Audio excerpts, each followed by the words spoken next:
एको द्रष्टासि सर्वस्य मुक्तप्रायोऽसि सर्वदा अयमेव हि ते बन्धो द्रष्टारं पश्यसीतरम् अहं कर्तेत्य अहं मानमहा कृष्णायिदंशित नाहं कर्तेति विश्वास अमृतं पीत्वा सुखी भव एको विशुद्धबोधोऽहम् इति निश्चयवन्निना प्रज्वाल्य यज्ञानगहनम् वीतशोकसुखी भव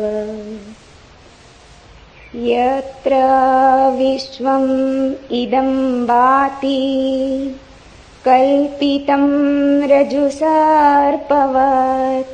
आनन्द परमानन्द सबोधस्त्वं सुखं चर मुक्ताभिमानी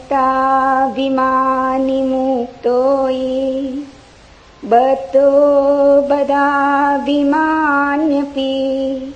किं वदन्ति असत्येयं यामति सा गतिर्भवेत् आत्मा साक्षी विभुपूर्ण एको मुक्तश्चित्क्रिय असंगो निस्पृह शांतो ब्रह्मात् संसारवानिव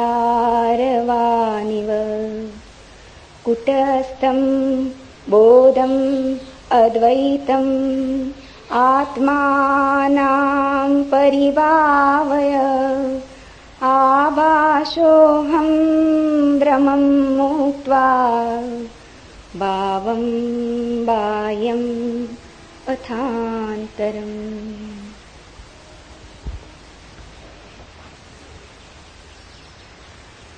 पहला सूत्र।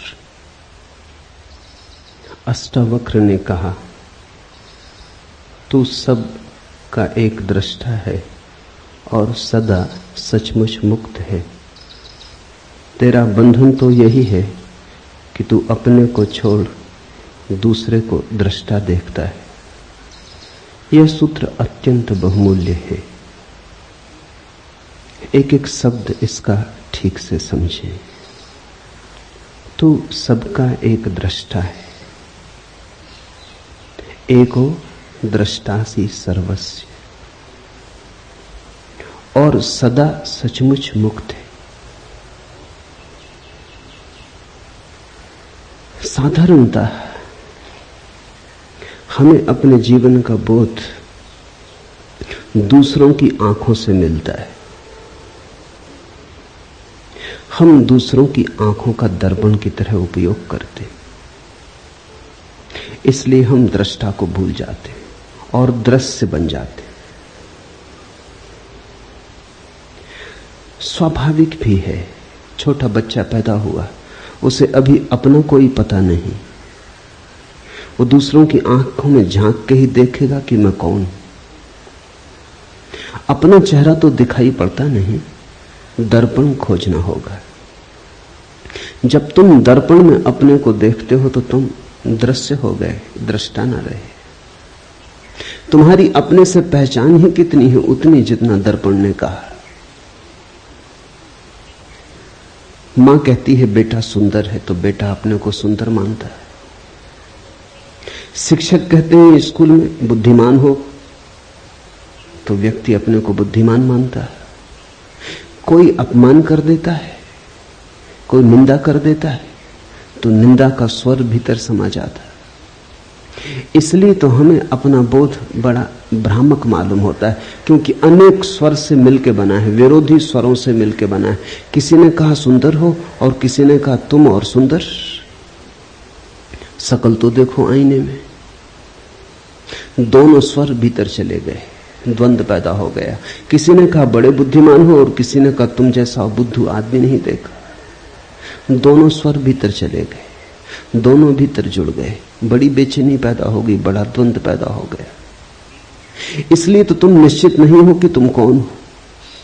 इतनी भीड़ तुमने इकट्ठी कर ली है मतों की, इतने दर्पणों में झांका है और सभी दर्पणों ने अलग अलग खबर दी। दर्पण तुम्हारे संबंध में थोड़ी खबर देते, दर्पण अपने संबंध में खबर देते। तुमने दर्पण देखे होंगे जिनमें तुम लंबे हो जाते, दर्पण देखे होंगे जिनमें तुम मोटे हो जाते, दर्पण देखे होंगे जिनमें तुम अति सुंदर दिखने लगते, दर्पण देखे होंगे जिनमें तुम अति कुरूप हो जाते, अष्टावक्र हो जाते। दर्पण में जो झलक मिलती है वो तुम्हारी नहीं है, दर्पण के अपने स्वभाव की है। विरोधी बातें इकट्ठी होती चली जाती। इन्हीं विरोधी बातों के संग्रह का नाम तुम समझ लेते हो मैं हूं। इसलिए तुम सदा कपते रहते हो, डरते रहते हो। लोक मत का कितना भय होता है, कहीं लोग बुरा ना सोचें, कहीं लोग ऐसा ना समझ लें कि मैं मूढ़ हूं, कहीं ऐसा ना समझ लें कि मैं असाधु हूं। लोग कहीं ऐसा ना समझ लें, क्योंकि लोगों के द्वारा ही हमने अपनी आत्मा निर्मित की है। गुरुजीएफ अपने शिष्यों से कहता था, अगर तुम्हें आत्मा को जानना हो तो तुम्हें लोगों को छोड़ना होगा। ठीक कहता था, सदियों से यही सद्गुरुओं ने कहा है। अगर तुम्हें स्वयं को पहचानना हो तो तुम्हें दूसरों की आंखों में देखना बंद कर देना होगा। मेरे देखे बहुत से खोजी, सत्य के अन्वेषक समाज को छोड़कर चले गए। उसका कारण यह नहीं था कि समाज में रह के सत्य को पाना असंभव है, उसका कारण इतना ही था, समाज में रह के स्वयं की ठीक ठीक छवि जाननी बहुत कठिन है। यहां लोग खबर दिए ही चले जाते हैं कि तुम कौन हो। तुम पूछो न पूछो, सब तरफ से झलकें आती ही रहती हैं कि तुम कौन हो। और हम धीरे धीरे इन्हीं झलकों के लिए जीने लगते। मैंने सुना एक राजनेता मरा, उसकी पत्नी 2 वर्ष पहले मर गई थी। जैसे ही राजनेता मरा, उसकी पत्नी ने उस दूसरे लोग के द्वार पर उसका स्वागत किया, लेकिन राजनेता ने कहा, अभी मैं भीतर ना आऊंगा, जरा मुझे मेरी अर्थी के साथ राजघाट तक हो आने दो। पत्नी ने कहा, अब क्या सार है, वहां तो देह पड़ी रह गई, मिट्टी है। उसने कहा कि मिट्टी नहीं, इतना तो देख लेने दो कितने लोग विदा करने आए। राजनेता और उसकी पत्नी भी अर्थी के साथ साथ, किसी को तो दिखाई ना पड़ते थे पर उनको अर्थी दिखाई पड़ती थी, चले। बड़ी भीड़ थी, अखबार नवीस थे, फोटोग्राफर थे, झंडे झुकाए गए थे, फूल सजाए गए थे, मिलिट्री के ट्रक पर रखी अर्थी थी, बड़ा सम्मान दिया जा रहा था, तोपें आगे पीछे थी, सैनिक चल रहे थे। गदगद हो उठा राजनेता। पत्नी ने कहा, इतने प्रसन्न क्या हो रहे हो? उसने कहा, अगर मुझे पता होता कि मरने पर इतनी भीड़ आएगी तो मैं पहले कभी का मर गया होता, तो हम पहले ही ना मर गए होते, इतने दिन क्यों राह देखते। इतनी भीड़ मरने पर आए, इसी के लिए तो जिए। भीड़ के लिए लोग जीते हैं, भीड़ के लिए लोग मरते हैं। दूसरे क्या कहते हैं ये इतना मूल्यवान हो गया है कि तुम पूछते ही नहीं कि तुम कौन हो। दूसरे क्या कहते हैं उन्हीं की कतरन छांट छांट के इकट्ठी अपनी तस्वीर बना लेते। वो तस्वीर बड़ी डमाडोल रहती, क्योंकि लोगों के मन बदलते रहते, और फिर लोगों के मन ही नहीं बदलते रहते, लोगों के कारण भी बदलते रहते। कोई आके तुमसे कह गया कि आप बड़े साधु पुरुष हैं, उसका कुछ कारण है, खुशामद कर गया। साधु पुरुष तुम्हें मानता कौन है? अपने को छोड़ के इस संसार में कोई किसी को साधु पुरुष नहीं मानता। तुम अपनी ही सोचो ना, तुम अपने को छोड़ के किसको साधु पुरुष मानते हो? कभी कभी कहना पड़ता है, जरूरतें, जिंदगी है, अड़चने, झूठे को सच्चा कहना पड़ता है, दुर्जन को सज्जन कहना पड़ता है, कुरूप को सुंदर की तरह प्रशंसा करनी पड़ती, स्तुति करनी पड़ती, खुशामद करनी पड़ती। खुशामद इसलिए तो इतनी बहुमूल्य है। खुशामद के चक्कर में लोग क्यों आ जाते? मूड से मूड आदमी से भी कहो कि तुम महाबुद्धिमान हो तो वो भी इंकार नहीं करता, क्योंकि उसको अपना तो कुछ पता नहीं। तुम जो कहते हो वही सुनता है, तुम जो कहते हो वही हो जाता है। तो उनके कारण बदल जाते। कोई कहता है सुंदर हो, कोई कहता है असुंदर हो, कोई कहता है भले हो, कोई कहता है बुरे हो। ये सब इकट्ठा होता चला जाता है और इन विपरीत मतों के आधार पर तुम अपनी आत्मा का निर्माण कर लेते हो। तुम ऐसी बैलगाड़ी पर सवार हो जिसमें सब तरफ बैल जुते, जो सब दिशाओं में एक साथ जा रही। तुम्हारे अस्थि पंजर ढीले हुए जा रहे, तुम सिर्फ घसीटते हो, कहीं पहुंचते नहीं, पहुंच सकते नहीं। पहला सूत्र है आज का, तू सबका एक दृष्टा है और तू सदा सचमुच मुक्त है। व्यक्ति दृश्य नहीं है, दृष्टा है। दुनिया में 3 तरह के व्यक्ति हैं। वे जो दृश्य बन गए, वे सबसे ज्यादा अंधेरे में। दूसरे वे जो दर्शक बन गए, वे पहले से थोड़े ठीक है लेकिन कुछ बहुत ज्यादा अंतर नहीं। तीसरे वे जो दृष्टा बन गए। तीनों को अलग अलग समझ लेना जरूरी है। जब तुम दृश्य बन जाते हो तो तुम वस्तु हो गए, तुमने आत्मा खो दी। इसलिए राजनेता में आत्मा को पाना मुश्किल है, अभिनेता में आत्मा को पाना मुश्किल है। वो दृश्य बन गया है, वो दृश्य बनने के लिए ही जीता है। उसकी सारी कोशिश ये है कि मैं लोगों को भला कैसे लगूं, सुंदर कैसे लगूं, श्रेष्ठ कैसे लगूं। श्रेष्ठ होने की चेष्टा नहीं है, श्रेष्ठ लगने की चेष्टा है। कैसे श्रेष्ठ दिखाई पड़ूं। तो जो दृश्य बन रहा है वो पाखंडी हो जाता है। वो ऊपर से मुखौटे ओढ़ लेता है, ऊपर से सब आयोजन कर लेता है, भीतर सड़ता जाता है। फिर दूसरे वे लोग हैं जो दर्शक बन गए, उनकी बड़ी भीड़ है। स्वभावतः पहले तरह के लोगों के लिए दूसरे तरह के लोगों की जरूरत नहीं, तो दृश्य बनेंगे लोग कैसे? कोई राजनेता बन जाता है, फिर ताली बजाने वाली भीड़ मिल जाती, तो दोनों में बड़ा मेल बैठ जाता है। नेता हो तो अनुयायी भी चाहिए,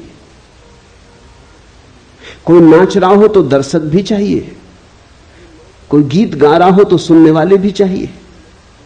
तो कोई दृश्य बनने में लगा है, कुछ दर्शक बनकर रह गए। दर्शकों की बड़ी भीड़ है। पश्चिम के मनोवैज्ञानिक बड़े चिंतित थे, क्योंकि लोग बिल्कुल ही दर्शक होकर रह गए हैं। फिल्म देखाते हैं, रेडियो खोल लेते हैं, टेलीविजन के सामने बैठ जाते हैं घंटों। अमेरिका में करीब करीब औसत आदमी 6 घंटे रोज टेलीविजन देख रहा है। फुटबॉल का मैच हो देखाते हैं, कुश्ती हो रही हो तो देखाते हैं, क्रिकेट हो तो देखाते हैं, ओलंपिक हो तो देखाते हैं। बस सिर्फ देखने वाले रह गए, खड़े हैं दर्शक की तरह राह के किनारे राहगीर। जीवन का जुलूस निकल रहा है, तुम देख रहे हो। कुछ हैं जो जीवन के जुलूस में सम्मिलित हो गए, वो जरा कठिन धंधा है, वहां बड़ी प्रतियोगिता है। जुलूस में सम्मिलित होना जरा मुश्किल है, बड़े संघर्ष और बड़े आक्रमण की जरूरत है। लेकिन जुलूस को देखने वालों की भी जरूरत है, वो किनारे खड़े देख रहे हैं। अगर वो ना हो तो जुलूस भी विदा हो जाए। तुम थोड़ा सोचो, अगर अनुयायी न चले पीछे तो नेताओं का क्या हो? अकेले झंडा ऊंचा रहे हमारा, बड़े बुद्धू मालूम पड़े, बड़े पागल मालूम पड़े। राह किनारे लोग चाहिए, भीड़ चाहिए, तो पागलपन भी ठीक मालूम पड़ता है। तुम थोड़ा सोचो, कोई देखने ना आए और क्रिकेट का मैच होता रहे, मैच के प्राण निकल गए। मैच के प्राण मैच में थोड़ी, वो देखने जो लाखों लोग इकट्ठे होते हैं उनमें। और आदमी अद्भुत है, आदमी तो घुड़दौड़ देखने भी जाते। ये पूरा कोरेगांव पार्क घुड़दौड़ देखने वालों की बस्ती। ये बड़ी हैरानी की बात है, आदमी को दौड़ाओ, कोई घोड़ा देखने नहीं आता। घोड़े दौड़ते हैं, आदमी देखने जाते हैं। ये घोड़ों से भी गई बीती स्थिति हो गई। देखते ही देखते जिंदगी बीत जाती। दर्शक, प्रेम करते नहीं तुम, फिल्म में प्रेम चलता है वो देखते हो। नाचते नहीं तुम, कोई नाचता है तुम देखते हो। गीत तुम नहीं गुनगुनाते, कोई गुनगुनाता है तुम सुनते हो। तो तुम्हारा जीवन अगर नपुंसक हो जाए, अगर उसमें से सब जीवन ऊर्जा खो जाए तो आश्चर्य क्या। तुम्हारे जीवन में कोई गति नहीं है, कोई ऊर्जा का प्रवाह नहीं है, तुम मुर्दे की भांति बैठे हो। बस तुम्हारा कुल काम इतना है कि देखते रहो, कोई दिखाता रहे तुम देखते रहो। ये दो ही की बड़ी संख्या है दुनिया में, दोनों एक दूसरे से बंधे। मनोवैज्ञानिक कहते हैं दुनिया में हर बीमारी के दो पहलू होते हैं। दुनिया में कुछ लोग हैं जिनको मनोवैज्ञानिक कहते हैं मैसोचिस्ट, पर स्वदुखवादी, वो अपने को सताते हैं। और दुनिया में दूसरा एक वर्ग है जिसको मनोवैज्ञानिक कहते हैं सैडिस्ट, पर दुखवादी, दूसरे को सताते। दोनों की जरूरत है, इसलिए दोनों जब मिल जाते हैं तो बड़ा राग रंग चलता है। मनोवैज्ञानिक कहते हैं कि अगर पति दूसरों को सताने वाला हो और स्त्री खुद को सताने वाली हो तो इससे बढ़िया जोड़ा और दूसरा नहीं होता। स्त्री अपने को सताने में मजा लेती है, पति दूसरे को सताने में मजा लेता है। राम मिलाई जोड़ी, कोई अंधा कोई कोढ़ी, मिल गए, बिल्कुल मिल गए, बिल्कुल ठीक बैठ गए। हर बीमारी के दो पहलू होते, दृश्य और दर्शक, एक ही बीमारी के दो पहलू। स्त्रियां आमतौर से दृश्य बनना पसंद करती, पुरुष आमतौर से दर्शक बनना पसंद करते। मनोवैज्ञानिकों की भाषा में स्त्रियों को वो कहते हैं एग्जिबिशनिस्ट, नुमाइशी। उनका सारा रस नुमाइश बनने में। मुल्ला नसरुद्दीन मक्खियां मार रहा था, बहुत मक्खियां हो गई, तो पत्नी ने कहा इनको हटाओ। आईने के पास मक्खियां मार रहा था, बोला कि एक जोड़ा, दो मादाएं बैठी। पत्नी ने कहा हद हो गई, तुमने पता कैसे चलाया कि नर हैं कि मादाएं? उन्होंने कहा घंटे भर से आईने पे बैठी हैं, मादाएं होनी चाहिए, नर को आईने के पास क्या करना। स्त्रियां आईने से छूट ही नहीं पाती, आईना मिल जाए तो चुंबक की तरह खींच लेता है। सारी जिंदगी आईने के सामने बीत रही है, कपड़ों में, वस्त्रों में, सजावट में, श्रृंगार में। और बड़ी हैरानी की बात है, इतने सज धज के निकलती हैं, फिर कोई धक्का दे तो नाराज होती, कोई धक्का ना दे तो भी दुखी होंगी, क्योंकि धक्का देने के लिए इतना सज धजने का इंसान था, नहीं तो प्रयोजन क्या था। पति के सामने स्त्रियां नहीं सजती, पति के सामने तो वो भैरवी बनी बैठी रहती, क्योंकि वहां धक्का मुक्का समाप्त हो चुका है। लेकिन घर के बाहर जाएं तब बड़ी तैयारी करती हैं, वहां दर्शक मिलेंगे, वहां दृश्य बनना है। मनुष्य को, पुरुष को मनोवैज्ञानिक कहते हैं वोयूर। उसकी सारी नजर देखने में, उसका रस देखने में।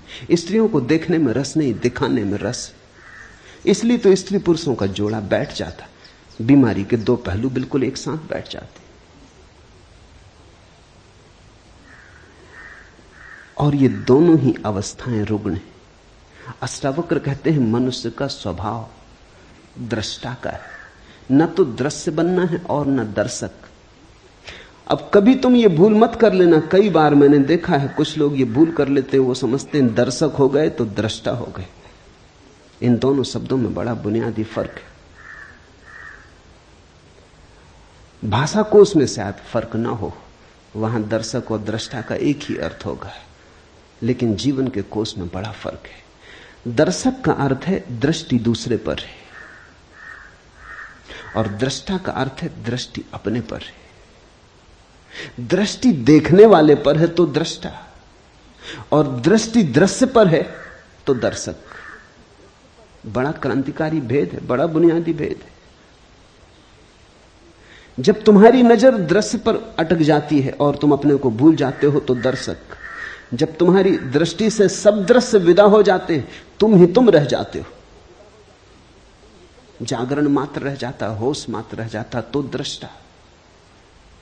तो दर्शक तो तुम तब हो जब तुम बिल्कुल विस्मृत हो गए, तुम अपने को भूल ही गए, नजर लग गई। वहां सिनेमा हॉल में बैठे हो, 3 घंटे के लिए अपने को भूल जाते हो, याद ही नहीं रहती कि तुम कौन हो। दुख सुख चिंताएं सब भूल जाती, इसलिए तो भीड़ वहां पहुंचती। जिंदगी में बड़ा दुख है, चिंता है, परेशानी, कहीं चाहिए भूलने का उपाय। लोग बिल्कुल एकाग्रचित्त हो जाते, बस ध्यान उनका लगता ही फिल्म में। वहां देखते हैं पर्दे पे कुछ भी नहीं है, छायाएं डोल रही, मगर लोग बिल्कुल एकाग्रचित्त हैं। बीमारी भूल जाती, चिंता भूल जाती, बुढ़ापा भूल जाता, मौत भी आती हो तो भूल जाती। लेकिन दृष्टा नहीं हो गए हो तुम फिल्म में बैठ के, दर्शक हो गए, भूल ही गए अपने को। स्मरण ही ना रहा कि मैं कौन। ये जो देखने की ऊर्जा है भीतर, इसकी तो स्मृति ही खो गई। बस सामने दृश्य है, उसी पर अटक गए, उसी में सब भांति डूब गए। दर्शक होना एक तरह का आत्मविस्मरण है, और दृष्टा होने का अर्थ है सब दृश्य विदा हो गए, पर्दा खाली हो गया, अब कोई फिल्म नहीं चलती वहां, न कोई विचार रहे, न कोई शब्द रहे, पर्दा बिल्कुल शून्य हो गया, कोरा और शुभ्र सफेद। देखने को कुछ भी ना बचा, सिर्फ देखने वाला बचा। और अब देखने वाले में डुबकी लगी तो दृष्टा। दृश्य और दर्शक, मनुष्यता इनमें बटी। कभी कभी कोई दृष्टा होता है, कोई अष्टावक्र, कोई कृष्ण, कोई महावीर, कोई बुद्ध। कभी कभी कोई जागता और दृष्टा होता है। तू सबका एक दृष्टा है। और इस सूत्र की खूबियां ये हैं कि जैसे ही तुम दृष्टा हुए, तुम्हें पता चलता है दृष्टा तो एक ही है संसार में, बहुत नहीं। दृश्य बहुत है, दर्शक बहुत है। अनेकता का अस्तित्व ही दृश्य और दर्शक के बीच है। वो झूठ का जाल है, दृष्टा तो एक ही है। ऐसा समझो कि चांद निकला, पूर्णिमा का चांद निकला, नदी पोखर में, तालाब सरोवर में, सागर में, सरिताओं में, सब जगह प्रतिबिंब बने। अगर तुम पृथ्वी पर घूमो और सारे प्रतिबिंबों का अंकन करो तो करोड़ों अरबों खरबों प्रतिबिंब मिलेंगे, लेकिन चांद एक है, प्रतिबिंब अनेक है। दृष्टा एक है, दृश्य अनेक है, दर्शक अनेक है। वो सिर्फ प्रतिबिंब है, वो छायाएं हैं। तो जैसे ही कोई व्यक्ति दृश्य और दर्शक से मुक्त होता है, न तो दिखाने की इच्छा रही कि कोई देखे, न देखने की इच्छा रही। देखने और दिखाने का जाल छूटा, वो रस न रहा, तो वैराग्य। अब कोई इच्छा नहीं होती कोई देखे और कहे कि सुंदर हो, सज्जन हो, संत हो, साधु हो। अगर इतनी भी इच्छा भीतर रह गई कि लोग तुम्हें साधु समझें, तो अभी तुम पुराने जाल में पड़े हो। अगर इतनी भी आकांक्षा रह गई मन में कि लोग तुम्हें संत पुरुष समझें, तो तुम अभी पुराने जाल में पड़े हो। अभी संसार नहीं छूटा, संसार ने नया रूप लिया, नया ढंग पकड़ा, लेकिन यात्रा पुरानी ही जारी है, सातत्य पुराना ही जारी। क्या करोगे देखकर? खूब देखा, क्या पाया? क्या करोगे दिखाकर? कौन है यहां जिसको दिखा के कुछ मिलेगा? इन दोनों से पार हटकर, द्वंद्व से हटकर जो दृष्टा में डूबता है तो पाता है कि एक ही है। ये पूर्णिमा का चांद तो एक ही है। ये सरोवरों, पोखरों, तालाबों, सागरों में अलग अलग दिखाई पड़ता था, अलग अलग दर्पण थे इसलिए दिखाई पड़ता था। मैंने सुना है एक राजमहल था, सम्राट ने महल बनाया था सिर्फ दर्पणों से। दर्पण ही दर्पण थे अंदर, कांच महल था। एक कुत्ता, सम्राट का खुद का कुत्ता, रात बंद हो गया, भूल से अंदर रह गया। उस कुत्ते की अवस्था तुम समझ सकते हो क्या हुई होगी। वही आदमी की अवस्था है। उसने चारों तरफ देखा, कुत्ते ही कुत्ते थे, हर दर्पण में कुत्ता था। वो घबरा गया, वो भौंका। जब आदमी भयभीत होता है तो दूसरे को भयभीत करना चाहता है, शायद दूसरा भयभीत हो जाए तो अपना भय कम हो जाए। वो भौंका, लेकिन स्वभाव था वहां तो दर्पण ही थे। दर्पण दर्पण से कुत्ते भौंके, आवाज उसी पर लौट आई, अपनी ही प्रतिध्वनि थी। और रात भर भौंकता रहा और बांकता और दर्पणों से जूझता लहूलुहान हो गया। वहां कोई भी न था, अकेला था। सुबह मरा हुआ पाया गया, सारे भवन में खून के चिन्ह थे। उसकी कथा आदमी की कथा है। यहां दूसरा नहीं, यहां अन्य है ही नहीं। जो है अनन्य है, यहां एक है। लेकिन उस एक को जब तक तुम भीतर से ना पकड़ लोगे ख्याल में ना आएगा। तू सबका एक दृष्टा है और सदा सचमुच मुक्त है। अष्टावक्र कहते हैं सचमुच मुक्त है। इसे कल्पना मत समझना। आदमी बहुत अद्भुत है। आदमी सोचता है कि संसार तो सत्य है और ये सत्य की बातें सब कल्पना है। दुख तो सत्य मानता है, सुख की कोई किरण उतरे तो मानता है कोई सपना है, कोई धोखा है। मेरे पास लोग आते हैं, वो कहते हैं बड़ा आनंद मालूम हो रहा है, शक होता है ये कहीं भ्रम तो नहीं। दुख में इतने जन्मों जन्मों तक रहे कि भरोसा ही खो गया कि आनंद हो भी सकता है।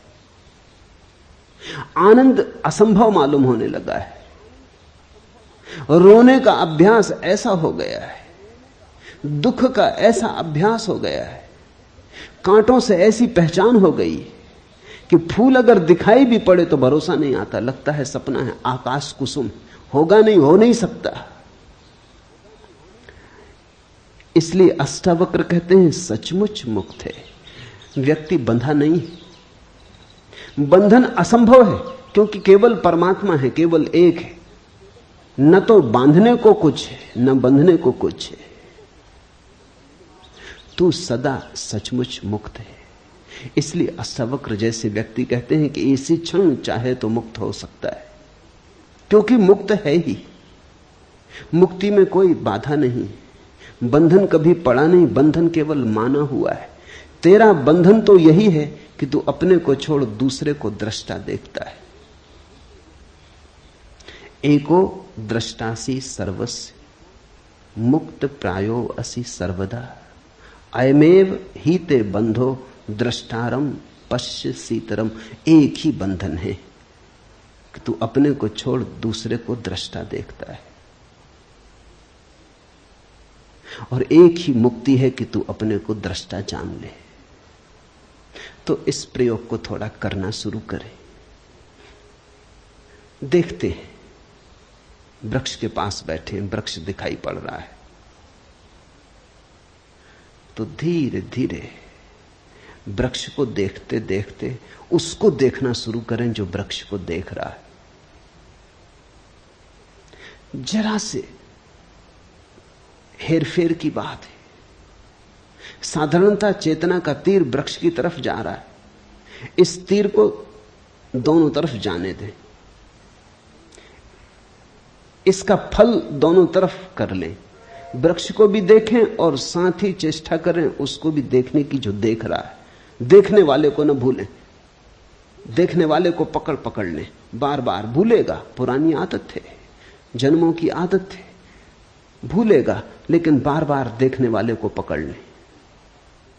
जैसे जैसे देखने वाला पकड़ में आने लगेगा, कभी कभी क्षण भर को ही आएगा, लेकिन क्षण भर को ही पाएंगे एक अपूर्व शांति का उदय हुआ, एक आशीष बरसा, एक सौभाग्य की किरण उतरी। एक क्षण को भी अगर ऐसा होगा तो एक क्षण को भी मुक्ति का आनंद मिलेगा, और वो आनंद तुम्हारे जीवन के स्वाद को और जीवन की धारा को बदल देगा। शब्द नहीं बदलेंगे तुम्हारे जीवन की धारा को, शास्त्र नहीं बदलेंगे, अनुभव बदलेगा, स्वाद बदलेगा। यहां मुझे सुन रहे हैं, दो तरह से सुना जा सकता है। सुनते वक्त मैं जो बोल रहा हूं, अगर उस पर ही ध्यान रहे और तुम अपने को भूल जाओ, तो फिर तुम दृष्टा ना रहे, श्रोता ना रहे, श्रावक ना रहे। तुम्हारा ध्यान मुझ पे अटक गया तो तुम दर्शक हो गए। आंख से ही दर्शक नहीं हुआ जाता, कान से भी दर्शक हुआ जाता है। जब भी ध्यान ऑब्जेक्ट पर, विषय पर अटक जाए तो तुम दर्शक हो गए। सुनते वक्त सुनो मुझे, साथ में उसको भी देखते रहो, पकड़ते रहो, टटोलते रहो जो सुन रहा है। निश्चित ही तुम सुन रहे हो, मैं बोल रहा हूं। बोलने वाले पर ही नजर ना रहे, सुनने वाले को भी पकड़ते रहो, बीच बीच में उसको ख्याल लेते रहो। धीरे धीरे तुम पाओगे कि जिस घड़ी में तुमने सुनने वाले को पकड़ा, उसी घड़ी में तुमने मुझे सुना, से सब व्यर्थ गया। जब तुम सुनने वाले को पकड़ के सुनोगे, तब जो मैं कह रहा हूं वही तुम्हें सुनाई पड़ेगा। और अगर तुमने सुनने वाले को नहीं पकड़ा है तो तुम न मालूम क्या क्या सुन लोगे, जो मैंने ना तो कहा ना अष्टावक्र ने कहा है। तब तुम्हारा मन बहुत से जाल बुन लेगा, तुम बेहोश हो। बेहोशी में तुम कैसे होश की बातें समझ सकते हो? ये बातें होश की हैं, ये बातें किसी और दुनिया की हैं। तुमने अगर नींद में सुना तो तुम इन बातों के आसपास अपने सपने गूंथ लोगे, तुम इन बातों का रंग खराब कर दोगे, तुम इनको पोत लोगे, तुम अपने ढंग से इनका अर्थ निकाल लोगे, तुम इनकी व्याख्या कर लोगे। तुम्हारी व्याख्या में ही ये अद्भुत वचन मुर्दा हो जाएंगे। तुम्हारे हाथ लाश लगेगी अष्टावक्र की, जीवित अष्टावक्र से तुम चूक जाओगे। क्योंकि जीवित अष्टावक्र को पकड़ने के लिए तो तुम्हें अपने दृष्टा को पकड़ना होगा। वहां है जीवित अष्टावक्र। इसे ख्याल में लो। सुनते हो मुझे, सुनते सुनते उसको भी सुनने लगो जो सुन रहा है। तीर दोहरा हो जाए, मेरी तरफ हो, तुम्हारी तरफ भी हो। अगर मैं भूल जाऊं तो कोई हर्जा नहीं, लेकिन तुम नहीं भूलने चाहिए। और एक ऐसी घड़ी आती जब ना तो तुम रह जाते न मैं रह जाता। एक ऐसी परम शांति की घड़ी आती है जब दो नहीं रह जाते, एक ही बचता है। तुम ही बोल रहे हो, तुम ही सुन रहे हो, तुम ही देख रहे हो, तुम ही दिखाई पड़ रहे हो। उस घड़ी के लिए ही इशारा अष्टावक्र कर रहे हैं कि वो एक है दृष्टा और सदा सचमुच मुक्त है। बंधन स्वप्न जैसा है। आज रात तुम पूना में सोओगे, लेकिन नींद में तुम कलकत्ते में हो सकते हो, दिल्ली में हो सकते हो, काठमांडू में हो सकते हो, कहीं भी हो सकते हो। सुबह जाग के फिर तुम अपने को पूना में पाओगे। सपने में अगर काठमांडू चले गए तो लौटने के लिए कोई हवाई जहाज से यात्रा नहीं करनी पड़ेगी, न ट्रेन पकड़नी पड़ेगी, न पैदल यात्रा करनी पड़ेगी। यात्रा करनी ही नहीं पड़ेगी। सुबह आंख खुलेगी और तुम पाओगे कि पूना में हो। सुबह तुम पाओगे तुम कहीं गए ही नहीं, सपने में गए थे। सपने में जाना कोई जाना है। बंधन तो एक ही है तेरा कि तू अपने को छोड़ दूसरे को दृष्टा देखता है। एक ही बंधन है कि हमें अपना होश नहीं, अपने दृष्टा का होश नहीं। एक तो ये अर्थ है इस सूत्र का, एक और भी अर्थ है, वो भी ख्याल में ले लेना चाहिए। साधारणता अष्टावक्र के ऊपर जिन्होंने भी कुछ लिखा है उन्होंने दूसरा ही अर्थ किया है। इसलिए वो दूसरा अर्थ भी समझ लेना जरूरी। वो दूसरा अर्थ भी ठीक है, दोनों अर्थ साथ साथ ठीक है। तेरा बंधन तो यही है कि तू अपने को छोड़ दूसरे को दृष्टा देखता है। तुम मुझे सुन रहे हो, तुम सोचते हो कान सुन रहा है। तुम मुझे देख रहे हो, तुम सोचते हो आंख देख रही है। आंख क्या देखेगी? आंख को दृष्टा समझ रहे हो तो भूल हो गई। देखने वाला तो आंख के पीछे, सुनने वाला तो कान के पीछे। तुम मेरे हाथ को छुओ तो तुम सोचोगे तुम्हारे हाथ ने मेरे हाथ को छुआ, गलती हो रही। छूने वाला तो हाथ के भीतर छिपा है। हाथ क्या छुएगा? कल मर जाओगे, लाश पड़ी रह जाएगी, लोग हाथ पकड़े बैठे रहेंगे, कुछ भी ना छुएगा। लाश पड़ी रह जाएगी, आंख खुली पड़ी रहेगी, सब दिखाई पड़ेगा और कुछ भी दिखाई ना पड़ेगा। लाश पड़ी रह जाएगी, संगीत होगा, बैंड बाजे बजेंगे, कान पर चोट भी लगेगी, झंकार भी आएगी, लेकिन कुछ भी सुनाई ना पड़ेगा। जिसे सुनाई पड़ता था, जिसे दिखाई पड़ता था, जिसे स्पर्श होता था, स्वाद होता था, वो जा चुका है। इंद्रियां नहीं अनुभव लाती, इंद्रियों के पीछे छिपा हुआ कोई। तो दूसरा अर्थ इस सूत्र का है कि तुम अपने को ही दृष्टा जानना, शरीर को मत जान लेना, आंख को, कान को, इंद्रियों को मत जान लेना, भीतर की चेतना को ही दृष्टा जानना।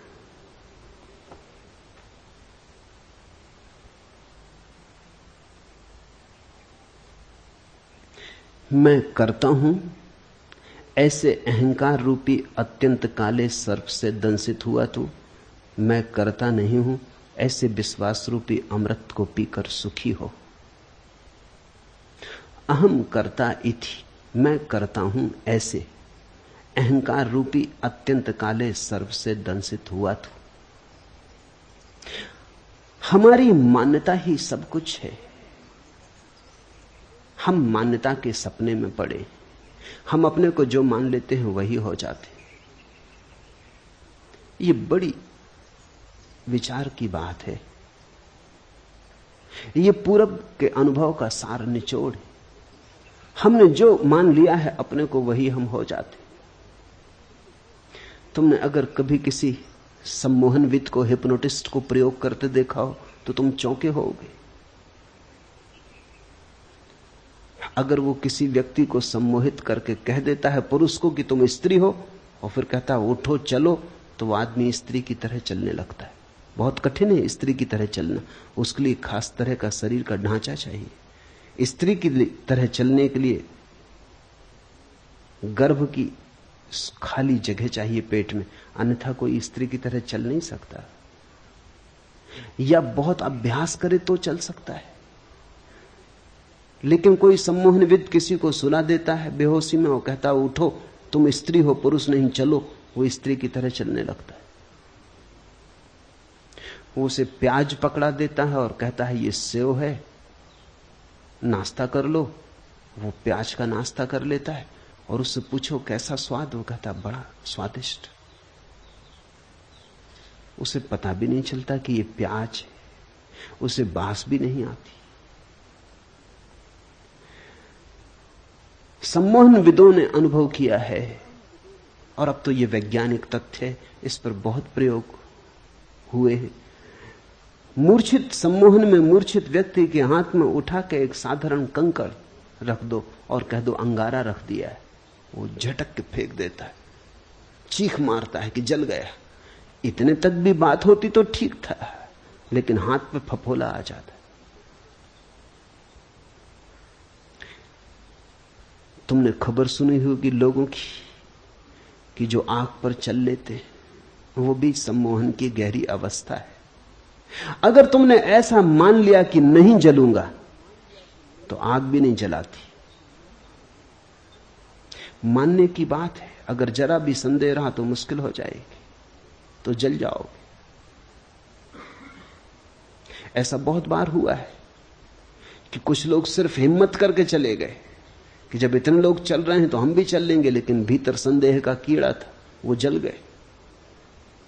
ऑक्सफोर्ड यूनिवर्सिटी में इस पर प्रयोग किया गया। लंका से कुछ बौद्ध भिक्षु बुलाए गए थे चलने के लिए। वो बुद्ध पूर्णिमा को हर वर्ष बुद्ध की स्मृति में आग पर चलते, वो बात बिल्कुल ठीक है। बुद्ध की स्मृति में आग पर चलना चाहिए, क्योंकि बुद्ध की कुल स्मृति इतनी है कि तुम देह नहीं हो। तो जब हम देह ही नहीं है तो आग हमें कैसे जलाएगी? कृष्ण ने गीता में कहा है, न आग तुझे जला सकती, न शस्त्र तुझे छेद सकते। नैनम छिदंती शस्त्राणि नाहम दहती पावका। नहीं आग तुझे जलाएगी, नहीं शस्त्र तुझे छेद सकते। तो बुद्ध पूर्णिमा के दिन श्रीलंका में बौद्ध भिक्षु आग पर चलते, उन्हें निमंत्रित किया गया, वो ऑक्सफोर्ड में भी चले। जब वो ऑक्सफोर्ड में चल रहे थे तो एक भिक्षु जल गया। कोई 20 भिक्षु चले, एक भिक्षु जल गया। खोजबीन की गई कि बात क्या हुई। वो भिक्षु सिर्फ इंग्लैंड देखने आया था, उसे कोई भरोसा नहीं था कि वो चल पाएगा।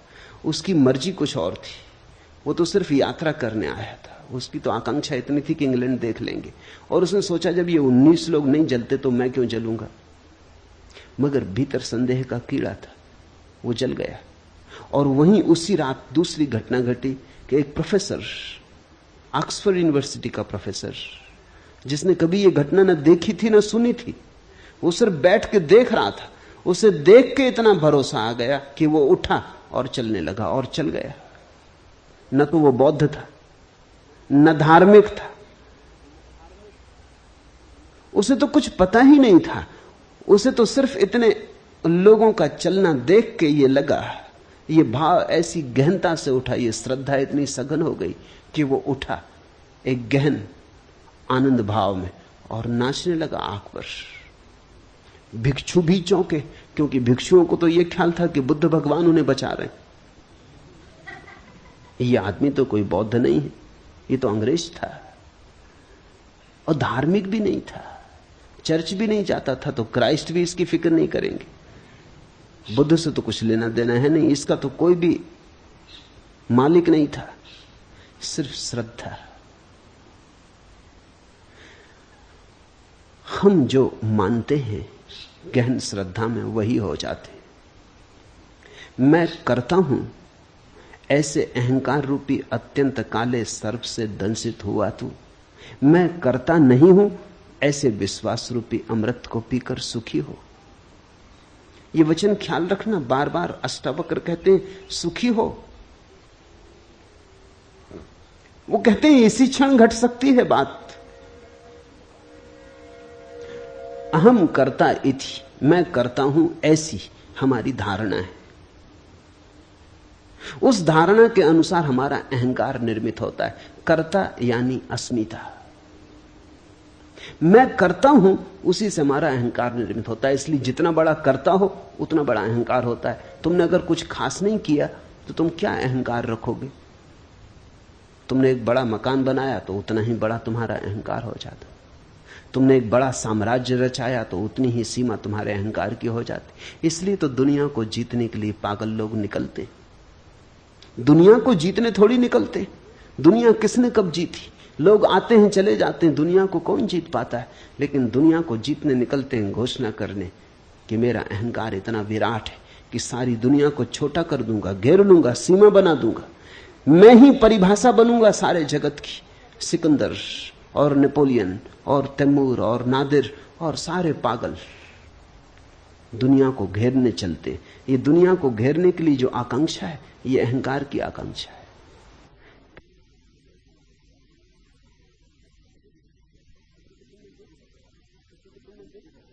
किसी को तुमने देखा मंत्री हो गया या मुख्यमंत्री हो गया, तब उसकी चाल देखी, फिर पद पर नहीं रहा तब उसको देखा, ऐसी खराब हालत हो जाती पद से उतर के। आदमी वही है, बल खो जाता है। वो जो अहंकार का विष था, जो गति दे रहा था, नशा दे रहा था, वो चाल में जो मस्ती आ गई थी, सिर ऊंचा उठ गया था, रीढ़ सीधी हो गई थी, वो सब खो जाता है। क्या हो गया है? एक क्षण पहले इतना बल मालूम होता था, एक क्षण बाद ऐसा निर्बल हो गया। राजनीतिक पदों से उतर के ज्यादा दिन जिंदा नहीं रहते। राजनीतिक जब तक जीतते हैं तब तक बलशाली रहते हैं, जैसे ही हारने लगते वैसे ही बल खो जाता। मनोवैज्ञानिक कहते हैं कि लोग रिटायर होकर जल्दी मर जाते। 10 साल का फर्क पड़ता है, थोड़ा बहुत फर्क नहीं। जो आदमी 80 साल जीता वो जब 60 साल में रिटायर हो जाता तो 70 में मर जाता है। वो 80 साल जी सकता था, कोई और कारण न था मरने का, लेकिन मरने का एक कारण मिल गया कि जब तुम कलेक्टर थे, कमिश्नर थे, पुलिस इंस्पेक्टर थे या कांस्टेबल ही सही, स्कूल के मास्टर ही सही। स्कूल के मास्टर की भी अकल होती, उसकी भी एक दुनिया होती। 30-40 लड़कों पर तो रोब बांधे ही रखता है, उनको तो दबाए ही रखता है, वहां तो सम्राट ही होता है। कहते हैं जब औरंगजेब ने अपने बाप को कारागृह में बंद कर दिया तो उसके बाप ने कहा कि मुझे यहां मन नहीं लगता, तू एक काम कर, 30-40 छोटे छोटे लड़के भेज दे, तुम एक मदरसा खोल दो। कहते हैं औरंगजेब ने कहा कि बाप, जेल में तो पड़ गया है लेकिन पुरानी सम्राट होने की अकड़ नहीं जाती, तो 30-40 लड़कों पे ही अब मालकियत करेगा। उसने इंतजाम कर दिया। छोटा छोटा स्कूल का मास्टर भी 30-40 लड़कों की दुनिया में तो राजा है। बड़े से बड़े राजा को भी इतना बल कहां होता है। कहो उठो तो उठते हैं लोग, कहो बैठो तो बैठते हैं लोग, सब उसके हाथ में।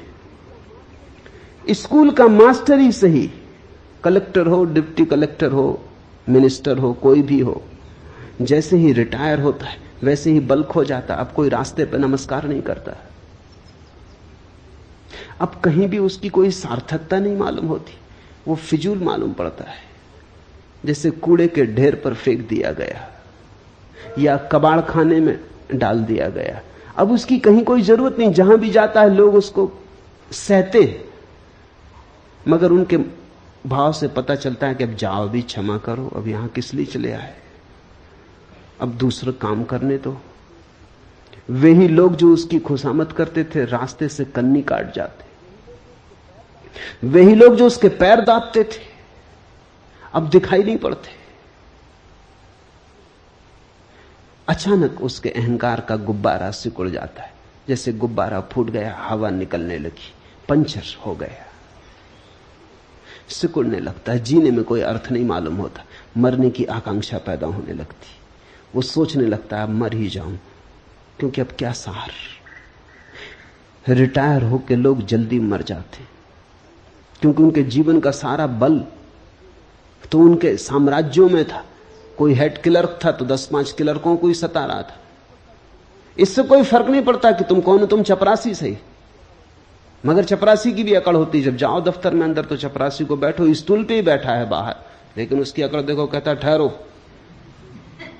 मुल्ला नसरुद्दीन कांस्टेबल का काम करता था, एक महिला को तेजी से कार चलाते हुए पकड़ लिया, जल्दी से निकाली नोटबुक, लिखने लगा। महिला ने कहा सुनो, बेकार लिखा पढ़ी मत करो, मेयर मुझे जानते, मगर वो लिखते ही रहा। महिला ने कहा कि सुनते हो कि नहीं, चीफ मिनिस्टर भी मुझे जानते, मगर वो लिखते ही रहा। आखिर महिला ने आखिरी दांव मारा, उसने कहा सुनते हो कि नहीं, इंदिरा गांधी भी मुझे जानती। मुल्ला ने कहा बकवास बंद करो, मुल्ला नसरुद्दीन तुम्हें जानता है। उस महिला ने कहा कौन मुल्ला नसरुद्दीन, मतलब? उसने कहा मेरा नाम मुल्ला नसरुद्दीन, अगर मैं जानता हूं तो कुछ हो सकता है, बाकी कोई भी जानता रहे, भगवान भी तुम्हें जानता हो। ये रिपोर्ट लिखी जाएगी, ये मुकदमा चलेगा। हर आदमी की अपनी अकड़ है, कांस्टेबल की भी अपनी अकड़ है, उसकी भी अपनी दुनिया है, अपना राज्य, उसके भीतर फंसे कि वो सताएगा। अहंकार जीता है उस सीमा पर जो तुम कर सकते हो।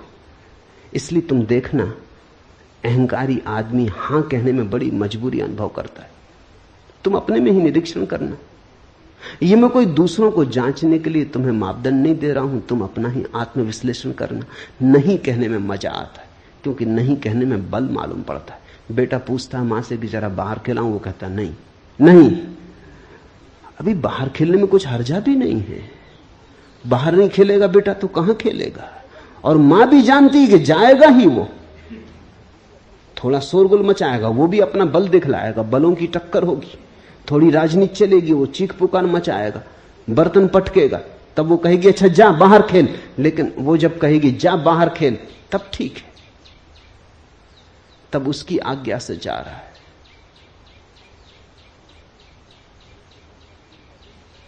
मुल्ला नसरुद्दीन का बेटा बहुत ऊधम कर रहा था, उससे बार बार कह रहा था शांत होकर बैठ, देख मेरी आज्ञा मान, शांत होकर बैठ, मगर वो सुन नहीं रहा था। कौन बेटा सुनता है? आखिर भन्ना के मुल्ला नसरुद्दीन ने कहा अच्छा अब कर जितना ऊधम करना, अब देख कैसे मेरी आज्ञा का उल्लंघन करता है।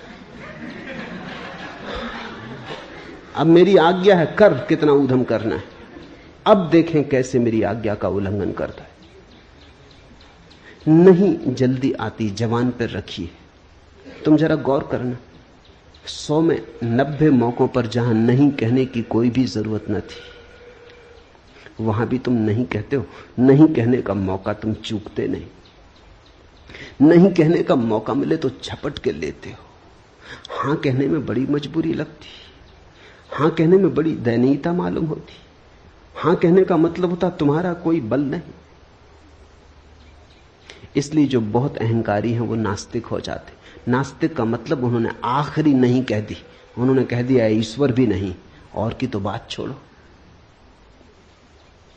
नास्तिक का अर्थ है कि उसने आखिरी अल्टीमेट परम इंकार कर दिया। आस्तिक का अर्थ है उसने परम स्वीकार कर लिया, उसने हां कह दिया ईश्वर है। ईश्वर को हां कहने का मतलब है मैं ना रहा, ईश्वर को न कहने का मतलब बस मैं ही रहा। अब मेरे ऊपर कोई भी नहीं, मेरे पार कोई भी नहीं, मेरी सीमा बांधने वाला कोई भी नहीं। हमारा कर्तृत्व हमारे अहंकार को भरता है। इसलिए अष्टावक्र के सूत्र को ख्याल करना, मैं करता हूं, अहम कर्ता इति। ऐसे अहंकार रूपी अत्यंत काले सर्प से दंशित हुआ तो व्यर्थी पीड़ित और परेशान हो रहा है। यह पीड़ा कोई बाहर से नहीं आती, ये दुख हम जो झेलते हैं अपना निर्मित किया हुआ है। जितना बड़ा अहंकार उतनी पीड़ा होगी। अहंकार घाव है, जरा सी हवा का झोंका भी दर्द दे जाता है। निरअहंकारी व्यक्ति को दुखी करना असंभव है, अहंकारी व्यक्ति को सुखी करना असंभव है। अहंकारी व्यक्ति ने तय ही कर लिया कि अब सुखी नहीं होना है, क्योंकि सुख आता है हां भाव से, स्वीकार भाव से। सुख आता है ये बात जानने से कि मैं क्या हूं, एक बूंद हूं सागर में, सागर की एक बूंद हूं, सागर ही है, मेरा होना क्या है। जिस व्यक्ति को अपने न होने की प्रतीति सघन होने लगती है, उतने ही सुख के अंबार उस पर बरसने लगते हैं। जो मिटा वो भर दिया जाता है, जिसने अकड़ दिखाई वो मिट जाता है। मैं करता नहीं हूं ऐसे विश्वास रूपी अमृत को पीकर तू सुखी हो। मैं करता नहीं हूं ऐसे भाव को अष्टावक्र अमृत कहते। अहम न करता इति, यही अमृत है। इसका एक अर्थ और भी समझ लेना चाहिए। सिर्फ अहंकार मरता है, तुम कभी नहीं मरते। इसलिए अहंकार मृत्यु है, विष है। जिस दिन तुमने जान लिया कि अहंकार है ही नहीं, बस मेरे भीतर परमात्मा ही है, उसकी है एक फैलाव, उसकी ही एक किरण, उसकी ही एक बूंद, फिर तुम्हारी कोई मृत्यु नहीं, फिर तुम अमृत हो। परमात्मा के साथ तुम अमृत हो, अपने साथ तुम मरण धर्मा हो। अपने साथ तुम अकेले हो, संसार के विपरीत हो, अस्तित्व के विपरीत हो, तुम असंभव युद्ध में लगे हो जिसमें हार सुनिश्चित है। परमात्मा के साथ सब तुम्हारे साथ है, जिसमें हार असंभव है, जीत सुनिश्चित है। सबको साथ लेके चल पड़ो। जहां सहयोग से घट सकता हो वहां संघर्ष क्यों करते हो? जहां झुक के मिल सकता हो वहां लड़के लेने की चेष्टा क्यों करते हो? जहां सरलता से, विनम्रता से मिल जाता हो वहां तुम व्यर्थी ऊधम क्यों मचाते हो? व्यर्थ का उत्पात क्यों करते हो? मैं करता नहीं हूं, ऐसे विश्वास रूपी अमृत को पीकर सुखी हो। जनक ने पूछा है कैसे हम सुखी हो, कैसे सुख हो, कैसे मुक्ति मिले। कोई विधि नहीं बता रहे हैं अष्टावक्र, वो नहीं कह रहे हैं कि साधो इस तरह, वो कहते हैं देखो इस तरह, दृष्टि ऐसी हो। बस ये सारा दृष्टि का ही उपद्रव है। दुखी हो तो गलत दृष्टि आधार है, सुखी होना है तो ठीक दृष्टि। विश्वास रूपी अमृत को पीकर सुखी हो, इसमें विश्वास की भी परिभाषा समझने जैसी है। अविश्वास का अर्थ होता है तुम अपने को समग्र के साथ एक नहीं मानते, उसी से संदेह उठता है। अगर तुम समग्र के साथ अपने को एक मानते हो तो कैसा अविश्वास? जहां ले जाएगा अस्तित्व वही शुभ है। न हम अपनी मर्जी आए न अपनी मर्जी जाते, न तो हमें जन्म का कोई पता है क्यों जन्मे, न हमें मृत्यु का कोई पता है क्यों मरेंगे। न हमसे किसी ने पूछा जन्म के पहले कि जन्मना चाहते हो, न हमसे कोई मरने के पहले पूछेगा कि मरोगे, मरने की इच्छा है। सब यहां हो रहा है, हमसे कौन पूछता है? हम व्यर्थ ही बीच में क्यों अपने को लाएं?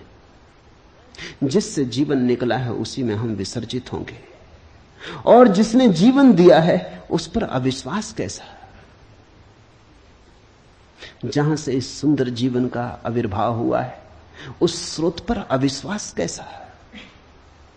जहां से ये फूल खिले, जहां ये कमल खिले, जहां ये चांद तारे, जहां ये मनुष्य पशु पक्षी हैं, जहां इतना गीत है, जहां इतना संगीत है, जहां इतना प्रेम है, उस पर अविश्वास क्यों? विश्वास का अर्थ है हम अपने को विजाती नहीं मानते, परदेसी नहीं मानते। हम अपने को इस अस्तित्व के साथ एक मानते। इस एक की उद्घोषणा के होते ही जीवन में सुख की वर्षा हो जाती। ऐसे विश्वास रूपी अमृत को पीकर सुखी हो। विश्वास अमृतम पीत्वा सुखी भव। अभी हो जा सुखी, पीत्वा सुखी भव, इसी क्षण हो जा सुखी। मैं एक विशुद्ध बोध हूं, ऐसी निश्चय रूपी अग्नि से अज्ञान रूपी वन को जलाकर तू वीत शोक हुआ, सुखी हो। अभी हो जा दुख के पार। एक छोटी सी बात को जान लेने से दुख विसर्जित हो जाता है कि मैं विशुद्ध बोध हूं, कि मैं मात्र साक्षी भाव हूं, कि मैं केवल दृष्टा हूं। अहंकार का रोग एकमात्र रोग है। मैंने सुना है दिल्ली के एक कवि सम्मेलन में मुल्ला नसरुद्दीन भी सम्मिलित हुआ। जब कवि सम्मेलन समाप्त हुआ और संयोजक पारिश्रमिक बांटने लगे तो वो तृप्त न हुआ। पारिश्रमिक जितना वो सोचता था उतना उसे मिला नहीं। वो बड़ा नाराज हुआ। उसने कहा, जानते हो मैं कौन हूं? मैं पूना का कालिदास हूं। संयोजक भी छठे लोग रहे होंगे। उन्होंने कहा, ठीक, लेकिन ये तो बताइए कि पूना के किस मोहल्ले के कालिदास? मोहल्ले मोहल्ले में कालिदास है, मोहल्ले मोहल्ले में टैगोर है। हर आदमी यही सोचता है कि अनूठी अद्वितीय प्रतिभा है उसकी। अरब में कहावत है कि परमात्मा जब किसी आदमी को बनाता तो उसके कान में कह देता, तुमसे बेहतर आदमी कभी बनाया ही नहीं, और ये सभी से कहता है। ये मजाक बड़ी गहरी, और हर आदमी मन में यही ख्याल लिए जीता है कि मुझसे बेहतर आदमी कोई बनाया नहीं, मैं सर्वोत्कृष्ट कृति हूं। कोई माने न माने तो उनकी ना समझी, ऐसे मैं सर्वोत्कृष्ट कृति हूं। इस दंभ में जीता आदमी बड़े दुख पाता है, क्योंकि इस दंभ के कारण वो बड़ी अपेक्षाएं करता है जो कभी पूरी नहीं होंगी। उसकी अपेक्षाएं अनंत हैं, जीवन बहुत छोटा है। जिसने भी अपेक्षा बांधी वो दुखी होगा, इस जीवन को एक और ढंग से भी जीने की कला है, अपेक्षा शून्य, बिना कुछ मांगे। जो मिल जाए उसके प्रति धन्यवाद से भरे हुए, कृतज्ञ भाव से। वही आस्तिक की प्रक्रिया है। जो तुम्हें मिला है वो इतना है, मगर तुम उसे देखो तब ना। मैंने सुना है एक आदमी मरने जा रहा था। जिस नदी के किनारे वो मरने गया, एक सूफी फकीर बैठा हुआ था। उसने कहा क्या कर रहे हो? वो कूदने को ही था। उसने कहा रोको मत, बहुत हो गया, जिंदगी में कुछ भी नहीं, सब बेकार है। जो चाहा नहीं मिला, जो नहीं चाहा वही मिला। परमात्मा मेरे खिलाफ है तो मैं भी क्यों स्वीकार करूं ये जीवन? उस फकीर ने कहा ऐसा करो, एक दिन के लिए रुक जाओ, फिर मर जाना। इतनी जल्दी क्या? तुम कहते हो तुम्हारे पास कुछ भी नहीं। उसने कहा कुछ भी नहीं। कुछ होता तो मरने क्यों आता? उस फकीर ने कहा तुम मेरे साथ आओ, इस गांव का राजा मेरा मित्र है। वो ले गया फकीर को। फकीर उसे ले गया। उसने सम्राट के कान में कुछ कहा। सम्राट ने कहा 1 लाख रुपए दूंगा। उस आदमी ने इतनी सुना, फकीर ने क्या कहा कान में वो नहीं सुना। सम्राट ने कहा 1 लाख रुपए दूंगा। फकीर आया और उस आदमी के कान में बोला कि सम्राट तुम्हारी दोनों आंखें 1 लाख रुपए में खरीदने को तैयार, बेचते हो? उसने कहा क्या मतलब? आंख और बेच दूं? लाख रुपए में 10 लाख दे तो भी नहीं देने वाला। तो सम्राट के पास फिर गया। उसने कहा अच्छा 11 लाख देंगे। उस आदमी ने कहा छोड़ो जी, ये धंधा करने नहीं, आंख बेचेंगे क्यों? फकीर ने कहा कान बेचोगे, नाक बेचोगे? ये सम्राट हर चीज खरीदने को तैयार है और जो दाम मांगो देने को तैयार। उसने कहा नहीं, ये धंधा हमें करने नहीं है, बेचेंगे क्यों? उस फकीर ने कहा जरा देख, आंख तू 11 लाख में भी बेचने को तैयार नहीं, और रात तू मरने जा रहा था और कह रहा था कि मेरे पास कुछ भी नहीं। जो मिला है वो हमें दिखाई नहीं पड़ता। जरा इन आंखों को तो ख्याल करो, ये कैसा चमत्कार है। आंख चमड़ी से बनी है, चमड़ी का ही अंग है, लेकिन आंख देख पाती कैसी पारदर्शी। असंभव संभव हुआ है। ये कान सूंघ पाते संगीत को, पक्षियों के कलरव को, हवाओं के मरमर को, सागर के शोर को। ये कान सिर्फ चमड़ी और हड्डी से बने। ये चमत्कार तो देखो।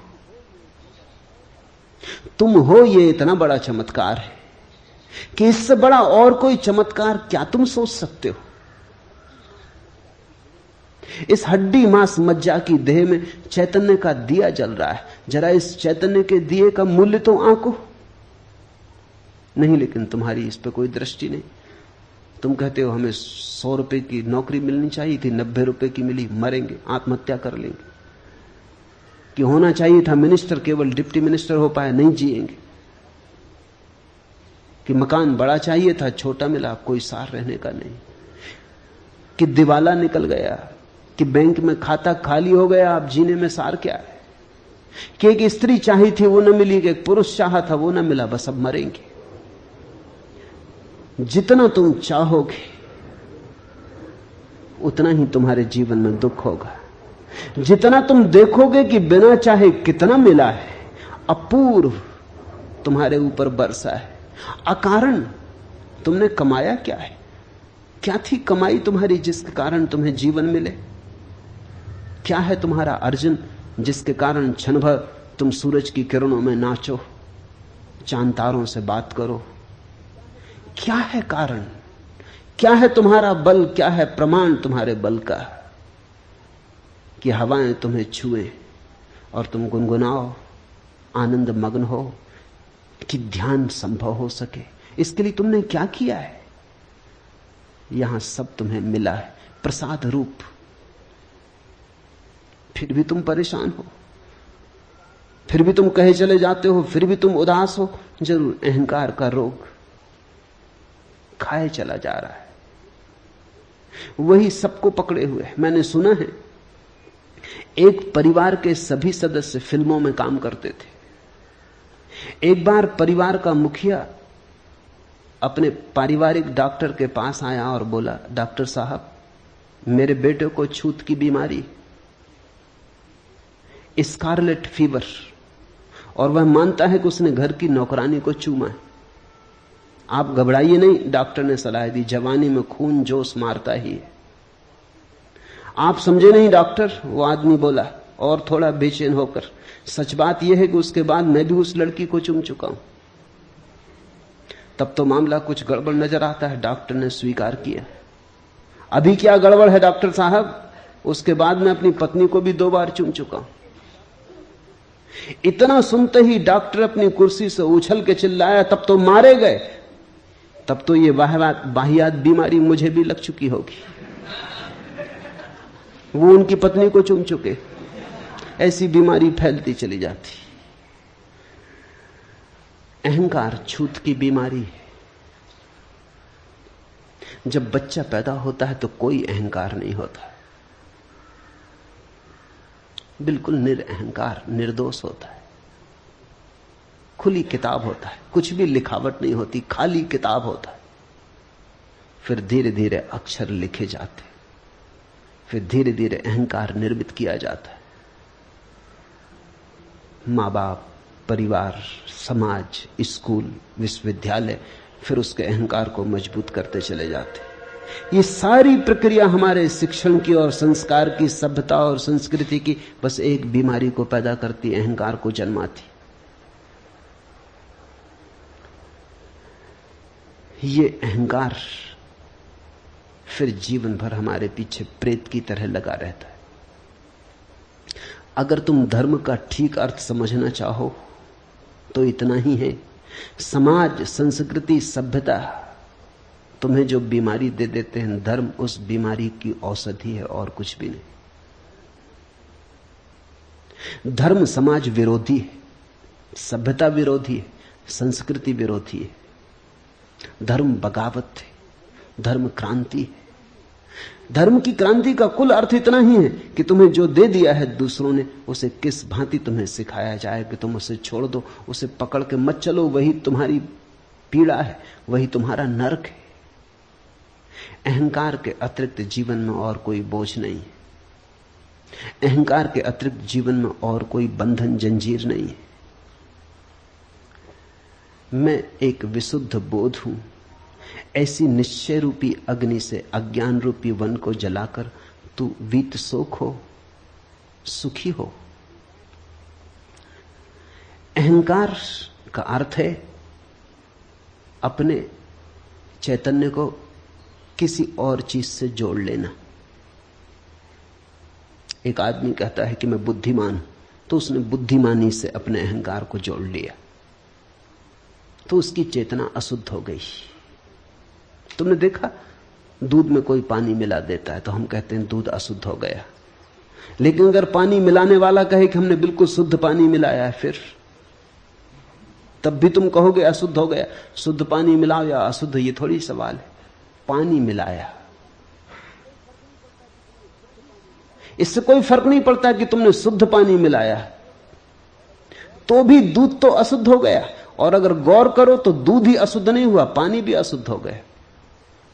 पानी और दूध दोनों शुद्ध थे, अलग अलग मिलके अशुद्ध हो गए। विपरीत और विजातीय और अन्य से मिलके उपद्रव होता है। चैतन्य जैसे ही अपने से भिन्न से मिल जाता है। तुमने कहा मैं बुद्धिमान, बुद्धि यंत्र है, उसका उपयोग करो, बुद्धिमान मत बनो। यही बुद्धिमानी है, बुद्धिमान मत बनो। तुमने कहा मैं बुद्धिमान, उपद्रव शुरू हुआ, दूध पानी से मिल गया। फिर तुम्हारी बुद्धि कितनी ही शुद्ध हो, इससे कोई फर्क नहीं पड़ता। तुमने कहा मैं चरित्रवान, दूध पानी से मिल गया। अब तुम्हारा चरित्र कितना ही शुद्ध हो, इससे कुछ फर्क नहीं पड़ता। दुष्चरित्र और सच्चरित्र दोनों के अहंकार होते हैं। मैंने सुना है एक पुरानी कहानी कि जार के जमाने में रूस में साइबेरिया में 3 कैदी बंद थे और तीनों में सदा विवाद हुआ करता था कि कौन बड़ा अपराधी, और तीनों में सदा विवाद हुआ करता था कि कौन ज्यादा दिन से जेल भोग रहा है। जेल में अक्सर यह होता है, लोग वहां भी बढ़ा चढ़ा के बताते। ऐसे नहीं कि तुम अपना बैंक बैलेंस बढ़ा चढ़ा के बताते हो, और मेहमान आ जाते हैं तो घर में पड़ोस से फर्नीचर मांग के वो गलीचे बिछा देते हो, तुम ही धोखा देते हो। ऐसा नहीं है। ऐसा नहीं है कि तुम ही दूसरों को देख के खूब जोर जोर से हरे राम करने लगते हो, कि कोई आ जाए तो प्रार्थना लंबी हो जाती है, पूजा की घंटियां जोर से बजने लगती हैं, कोई ना आए जल्दी निपटा लेते हो। ऐसा तुम ही करते हो, ऐसा नहीं है। मेहमान घर में हो तो तुम मंदिर चले जाते हो, क्योंकि मेहमानों पर धार्मिक होने का प्रभाव डालना है। कैदी भी कारागृह में इसी तरह करते। उन 3 कैदियों में विवाद होता था। एक दिन पहले कैदी ने कहा कि मैं जब जेल में आया था, जब मुझे साइबेरिया के जेल में डाला गया, तब मोटर गाड़ी नहीं चलती थी। दूसरे ने कहा इसमें क्या रखा है, मैं जब डाला गया तब बैलगाड़ी तक नहीं चलती थी। तीसरे ने कहा बैलगाड़ी क्या होती। वो ये सिद्ध करने की कोशिश कर रहे हैं कि कौन कितने प्राचीन समय से उस जेल में पड़ा हुआ। इसमें भी अहंकार है। मैंने सुना है एक जेल में एक नया अपराधी आया, जिस कोठरी में उसे भेजा गया था उस कोठरी में एक दादा पहले से ही जमे थे। उन दादा ने पूछा कि कितने दिन रहेगा। मैंने कहा कि ये कोई 20 साल की सजा हुई। तो उसने कहा तू दरवाजे पे रह, तुझे जल्दी निकलना पड़ेगा, तू दरवाजे के पास ही अपना बिस्तरा लगा ले। अपराधी का भी अहंकार है। बुरे के साथ भी आदमी अपने अहंकार को भरता है, भले के साथ भी भरता है, लेकिन दोनों स्थितियों में चैतन्य अशुद्ध हो जाता है। अष्टावक्र कहते हैं मैं एक विशुद्ध बोध हूं, न तो मैं बुद्धिमान हूं,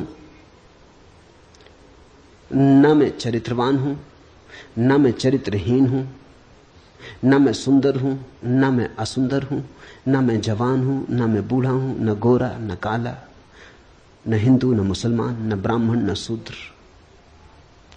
मेरा कोई तादात्म्य नहीं है। मैं इन सबको देखने वाला हूं। जैसे तुमने दिया जलाया अपने घर में, तो दिए की रोशनी टेबल पे भी पड़ती, कुर्सी पे भी पड़ती, दीवार पे भी पड़ती, दीवार घड़ी पे भी पड़ती, फर्नीचर पे, अलमारी पर, कालीन पर, फर्श पर, छप्पर पर, सब पे पड़ती। तुम बैठे तुम पे भी पड़ती। लेकिन ज्योति न तो दीवार है, न छप्पर है, न फर्श है, न टेबल है, न कुर्सी है। सब रोशन है उस रोशनी में, लेकिन रोशनी अलग है। शुद्ध चैतन्य तुम्हारी रोशनी है, तुम्हारा बोध है। वो बोध तुम्हारी बुद्धि पर भी पड़ता, तुम्हारी देह पर भी पड़ता, तुम्हारे कृत्य पर भी पड़ता, लेकिन तुम उनमें से कोई भी नहीं हो। जब तक तुम अपने को किसी से जोड़ के जानोगे तब तक अहंकार पैदा होगा। अहंकार है चेतना का किसी अन्य वस्तु से तादात्म्य। जैसे ही तुमने सारे तादात्म्य छोड़ दिए, तुमने कहा मैं तो बस शुद्ध बोध, मैं तो शुद्ध बोध हूं, शुद्ध बुद्ध हूं, वैसे ही तुम घर लौटने लगे, मुक्ति का क्षण करीब आने लगा। अष्टावक्र कहते हैं विशुद्ध बोध हूं ऐसी धारणा, अहम एका विशुद्ध बोधा इति। ऐसे निश्चय रूपी अग्नि से। ये क्या है निश्चय रूपी बात? सुन के ये निश्चय न होगा, केवल बुद्धि से समझ के ये निश्चय न होगा। ऐसा तो बहुत बार तुमने समझ लिया, फिर भूल जाते हो। अनुभव से ये निश्चय होगा। थोड़े प्रयोग करोगे तो निश्चय होगा, प्रतीति होगी तो निश्चय होगा, और निश्चय होगा तो क्रांति घटित होगी। अज्ञान रूपी वन को जलाकर तू वीत सोख हुआ, सुख को प्राप्त हो, सुखी हो। जिसमें यह कल्पित संसार रस्सी में सांप जैसा भासता है, तू वही आनंद परमानंद बोध है।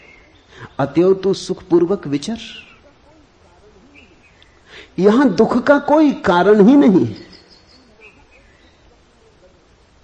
तुम नाहक एक दुख स्वप्न में दबे और परेशान हुए जा रहे हो। दुख स्वप्न तुमने देखा, अपने ही हाथ छाती पर रख के आदमी सो जाता है, हाथ के वजन से रात नींद में लगता है कि छाती पर कोई भूत प्रेत चढ़ा।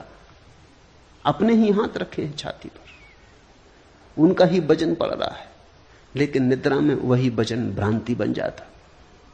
या अपना ही तकिया रख लिया अपनी छाती पर, लगता पहाड़ गिर गया। चीखता चिल्लाता, चीख भी नहीं निकलती। हाथ पैर हिलाना चाहता, हाथ पैर भी नहीं हिलते, ऐसी घबराहट बैठ जाती। फिर जब नींद भी टूट जाती तो भी पाता पसीना पसीना है। नींद भी टूट जाती है, जाग भी जाता है, समझ भी लेता है कोई दुश्मन नहीं, कोई पहाड़ नहीं गिरा, अपना ही तकिया अपनी छाती पर रख लिया कि अपने ही हाथ अपनी छाती पर रख लिए थे। तो भी सांस धक धक चल रही, जैसे मीलों दौड़ के आया हो। सपना टूट गया, फिर भी अभी तक परिणाम जारी। जिसको हम ये संसार के दुख कह रहे हैं वो हमारी ही बोध की भ्रांतियां हैं, जिसमें यह कल्पित संसार रस्सी में सांप जैसा भासता है। तुमने देखा कभी रस्सी पड़ी हो रास्ते पर अंधेरे में, बस सांप का ख्याल आ जाता, ख्याल आ गया तो रस्सी पर सांप आरोपित हो गया, भागे, चीख पुकार मचा दी। हो सकता दौड़ने में गिर पड़ो, हाथ पैर तोड़ लो, तब बाद में पता चले कि सिर्फ रस्सी थी, बेनाहक दौड़े। लेकिन फिर क्या होता, हाथ पैर तोड़ चुके। लेकिन अगर तुम्हारे पास थोड़ा सा भी बोध का दिया हो, प्रकाश हो थोड़ा, तो अंधेरे से अंधेरी रात में भी तुम बोध के दिए से देख पाओगे कि रस्सी रस्सी है, सर्प नहीं। इस बोध में ही आनंद और परमानंद का जन्म होता है। अतएव तू सुखपूर्वक विचर। तेरे पास सूत्र है, तेरे पास ज्योति है, ज्योति को तूने नाहक के पर्दों में ढांका। पर्दे हटा, घूंघट के पट खोल। विचार के, वासना के, अपेक्षा के, कल्पनाओं के, सपनों के पर्दे हटाओ। वही हैं घूंघट। घूंघट को हटाओ, खुली आंख से देखो। लोग बुर्के ओढ़े बैठे, उन बुर्कों के कारण कुछ दिखाई नहीं पड़ता, धक्के खा रहे हैं, गड्ढों में गिर रहे हैं। वही आनंद परमानंद बोध है। अतएव तू सुखपूर्वक विचर। यत्र विश्वमिदं भाति कल्पितम रज्जु सर्पवत आनंद परमानंदा सा बोधस्त्वम सुखम चर। आनंद परमानंद बोधा त्वम सुखम चर। इस थोड़े से बोध को समझ लो, पकड़ लो, पहचान लो, फिर विचरण करो सुख में। ये अस्तित्व परम आनंद है। इस अस्तित्व ने दुख जाना नहीं, दुख तुम्हारा निर्मित किया हुआ है। कठिन है समझना ये बात, क्योंकि हम इतने दुख में जी रहे हैं, हम कैसे माने कि दुख नहीं। वो जो रस्सी को देख के भाग गया है वो भी नहीं मानता कि सर्प नहीं है। वो जो हाथ रख के छाती पे पड़ा है और सोचता है पहाड़ गिर गया, वो भी उस क्षण में तो नहीं मान सकता कि पहाड़ नहीं गिर गया है। वैसी ही हमारी दशा है। क्या करें? थोड़े दृश्य से दृष्टा की तरफ चलें। देखें सब, लेकिन देखने वाले को न भूलें। सुने सब, सुनने वाले को न भूलें। करें सब, लेकिन स्मरण रखें कि करता नहीं है। बुद्ध कहते थे चलो राह पर, और स्मरण रखो कि भीतर कोई चल नहीं रहा है, भीतर सब अचल है। ऐसा ही है भी। गाड़ी के चाक को चलते देखा, कील तो ठहरी रहती, चाक चलता जाता है। ऐसे ही जीवन का चाक चलता है, कील तो ठहरी हुई है। कील हो तुम। मुक्ति का अभिमानी मुक्त है और बद्ध का अभिमानी बद्ध। क्योंकि इस संसार में यह लोकोक्ति सच है कि जैसी मति वैसी गति।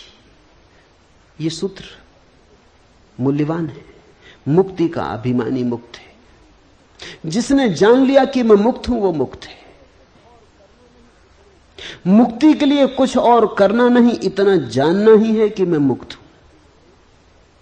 तुम्हारे करने से मुक्ति ना आएगी, तुम्हारे जानने से मुक्ति आएगी। मुक्ति कृत्य का परिणाम नहीं, ज्ञान का फल है। मुक्ति का अभिमानी मुक्त है और बद्ध का अभिमानी बद्ध। जो सोचता है मैं बंधा हूं, वो बंधा है। जो सोचता है वो मुक्त हूं, मैं वो मुक्त है। तुम जरा करके भी देखो, एक 24 घंटे ऐसा सोच कर देखो कि चलो 24 घंटे यही सही, मुक्त हूं।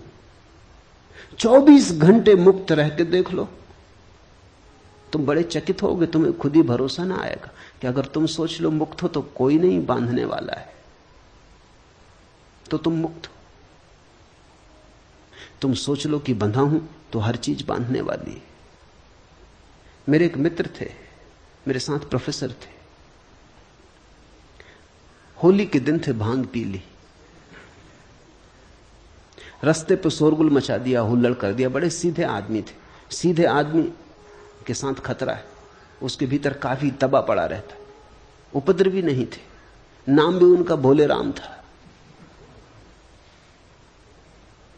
भोले भाले आदमी थे। भोले भाले आदमी के साथ एक खतरा है, भांग वगैरह से बचना चाहिए, क्योंकि वो भोला भालापन जो ऊपर ऊपर है, भांग ने तो डुबा दिया। भीतर जो दबा पड़ा था जिंदगी भर में, जो नहीं किया था, वो सब निकल आया। वो सड़क पर गए, शोरगुल मचाया, उपद्रव कर दिया, किसी स्त्री के साथ छेड़छाड़ कर दी, पकड़ लिए गए, थाने में बंद कर दिए गए। अंग्रेजी के प्रोफेसर थे। रात कोई 2 बजे आदमी मेरे पास आया और उसने कहा कि आपके मित्र पकड़ गए, और उन्होंने खबर भेजी कि निकालो, सुबह के पहले निकालो, नहीं तो मुश्किल हो जाएगी। बामुश्किल उनको निकाल पाए। सुबह होते होते निकाल तो लाए, लेकिन वो ऐसे घबरा गए, सीधे साधे आदमी थे, वो ऐसे घबरा गए कि बस मुश्किल खड़ी हो गई। 3 महीने उन्होंने ऐसा कष्ट भोगा। सड़क से पुलिस वाला निकले कि वो छुप जाए, तो वो आ रहा पकड़ने। मेरे साथ एक ही कमरे में रहते थे। रात पुलिस वाला सीटी बजाए, वो बिस्तर के नीचे हो जाए, तुम कर क्या रहे हो? आ रहे हैं वो लोग। फिर तो हालत ऐसी बिगड़ गई कि वो ना मुझे सोने देना, खुद सोए। वो कहें जगो, सुना तुमने? वो लोग हवा में खबर है, आवाज आ रही रेडियो पर, वो लोग यहां वहां से खबर भेज रहे हैं कि भोला राम कहां है। भोला राम, तुम सो जाओ। अभी सो कैसे जाए, जीवन खतरे में। वो पकड़ेंगे, फाइल है मेरे खिलाफ। आखिर में इतना परेशान हो गया कि कोई रास्ता न देख के कॉलेज भी जाना उन्होंने बंद कर दिया। छुट्टी लेके घर बैठ गए। वो 24 घंटे एक ही रंग चलने लगा, जिसको मनोवैज्ञानिक पैरानॉइड कहते। वो पैरानॉइड हो गए, अपने भय से ही रचना करने लगे। भले आदमी थे, कभी सोचा भी नहीं था मैंने, लेकिन एक अनुभव हुआ कि आदमी क्या क्या कल्पना नहीं कर ले सकता है। दीवानों को वो कहें कान है, सब तरफ लोग सुन रहे हैं। कोई भी रास्ते पे चल रहा है तो वो उन्हीं को देखता हुआ चल रहा है। कोई किनारे पर खड़े होकर हंस रहा है तो वो भोला राम को देख के हंस रहा है। कोई बात कर रहा है तो वो उन्हीं के खिलाफ षड्यंत्र रच रहे हैं, सारी दुनिया उनके खिलाफ। फिर कोई उपाय न देख के मुझे एक ही रास्ता दिखाई पड़ा। एक परिचित मित्र थे, इंस्पेक्टर थे, उनको समझाया कि तुम आ जाओ एक दिन फाइल लेके। भाई फाइल हो तो हम ले आए, कोई फाइल है ना कुछ। इस आदमी ने कभी कुछ किया ही नहीं, सिर्फ एक दफा भंग पी, थोड़ा उधम मचाया, खत्म हो गई बात। अब इसमें कोई इतना शोरगुल नहीं। तो कोई भी फाइल ले आओ, कागज कोरे रख के आ जाना, मगर फाइल बड़ी होनी चाहिए, क्योंकि वो कहते हैं फाइल बड़ी और भोला राम का नाम लिखी होनी चाहिए। और तुम चिंता मत करना, 2-4 हाथ इनको रसीद कर देना और बांध भी देना हथकड़ी इनके हाथ में। और जब तक मैं तुमको 10,000 रुपया रुश्वत न दूं, इनको छोड़ने के लिए राजी मत होना, तभी शायद ये छूटे। लाना पड़ा। उन्होंने 2-4 हाथ उनको लगाए। जब उनको हाथ लगाए तब वो बड़े प्रसन्न हुए। वो कहने लगे मुझसे, अब देखो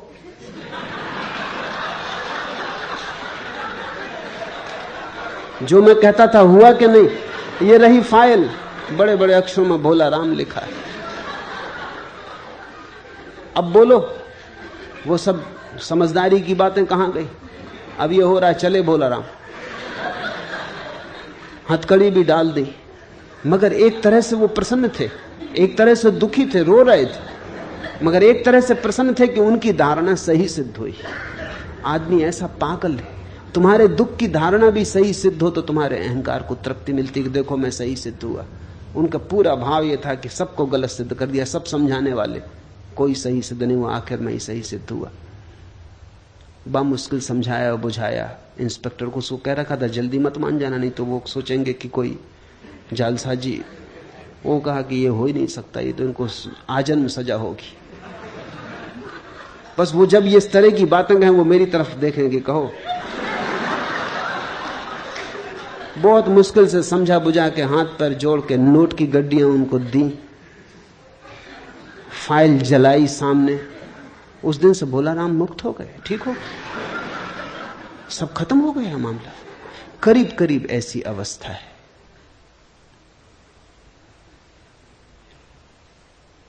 मुक्ति का अभिमानी मुक्त है और बद्ध का अभिमानी बद्ध, क्योंकि इस संसार में यह लोकोक्ति सच है कि जैसी मति वैसी गति। तुम जैसा सोचते हो वैसा ही हो गया है। तुम्हारे सोचने ने तुम्हारा संसार निर्मित कर दिया है। सोच को बदलो, जागो और ढंग से देखो। सब यही रहेगा, सिर्फ तुम्हारे देखने, सोचने, जानने के ढंग बदल जाएंगे और सब बदल जाएगा। मुक्ताभिमानी मुक्तो ही बद्धो बद्धाभिमान्यपि किम वदन्ति है सत्ययम या मतिसा गति भवेत, या मतिसा गति भवेत।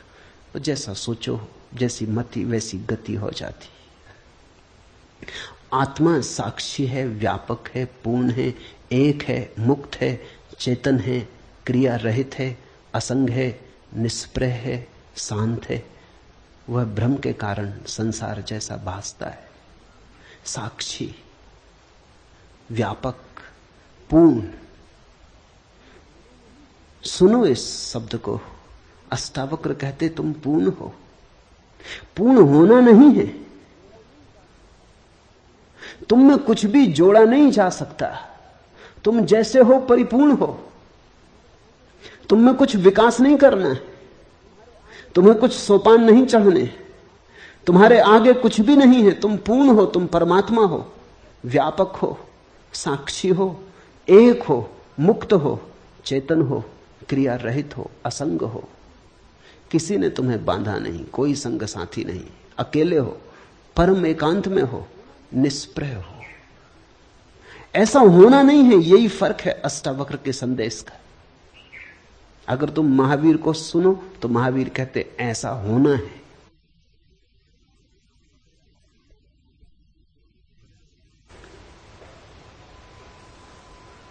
अष्टावक्र कहते हैं ऐसे तुम हो। ये बड़ा फर्क है, ये छोटा फर्क नहीं। महावीर कहते हैं असंग होना है, निष्प्रह होना है, पूर्ण होना है, व्यापक होना है, साक्षी होना है। अष्टावक्र कहते हैं तुम ऐसे हो, बस जागना है, ऐसा आंख खोल के देखना है। अष्टावक्र का योग बड़ा सहज योग है। साधो सहज समाधि भली, तू कूटस्थ बोधरूप अद्वैत आत्मा का विचार कर। अहम आभास इति, मैं आभास रूप अहंकारी जीव हूं। ये तुमने जो अब तक मान रखा है ये सिर्फ आभास है। ये तुमने जो मान रखा है ये तुम्हारी मान्यता है, मति है। यद्यपि तुम्हारे आसपास भी ऐसा ही मानने वाले लोग हैं, इसलिए तुम्हारी मति को बल भी मिलता है। आखिर आदमी अपनी मति उधार लेता है, तुम दूसरों से सीखते हो। आदमी अनुकरण करता है।